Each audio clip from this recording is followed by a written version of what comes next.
ஏசாயா 59ஆம் அதிகாரம் 19ஆம் வசனம். வெள்ளம் போல் சத்துரு வரும்போது கர்த்தருடைய ஆவியானவர் அவனுக்கு விரோதமாய் கொடியேற்றுவார். கிறிஸ்துவுக்குள் அன்பானவர்களே, பரிசுத்த ஆவியானவரின் வல்லமையான செயல்பாட்டை பற்றி இங்கு பார்க்கலாம்.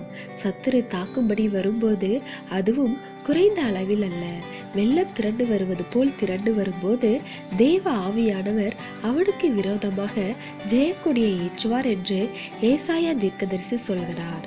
சாதாரணமாக ஒரு தலைவன் தன்னை எதிர்க்க வரும் ஒரு பெரிய சேனையை எதிர்க்க தன்னுடைய இராணுவத்தை பலப்படுத்துவான். அது இயல்பான காரியம். மேலும் வெற்றி பெற்ற பின்பு கொடியை ஏற்றி கொண்டாடுவார்கள். ஆனால் இங்கு சத்துரு எதிர்த்து வரும்போதே ஆவியானவர் கொடியை ஏற்றுகிறவராய் இருக்கிறார். ஆம், பரிசுத்த ஆவியானவர் நம்மோடு இருப்பாரானால் நாம் யுத்தம் செய்ய தேவையில்லை. நமக்கு பதிலாக அவரே யுத்தம் செய்து நமக்காக வெற்றி கொடியை ஏற்றுவார். அதற்கு கர்த்தர் நம்முடைய பட்சத்தில் இருக்க வேண்டும். மேலும் நம்முடைய உறுதியான விசுவாசத்தினால் அவரை துதிக்கின்றவர்களாக இருக்க வேண்டும். பிசாசும் நம்முடைய சத்துருவும் சர்வ வல்லமையுள்ளவன் அல்ல. ஆனால் நம்முடைய தேவனோ சர்வ வல்லமையுள்ளவர். உலகத்தில் இருக்கிறவனிலும் நம்மில் இருக்கிறவர் பெரியவர்.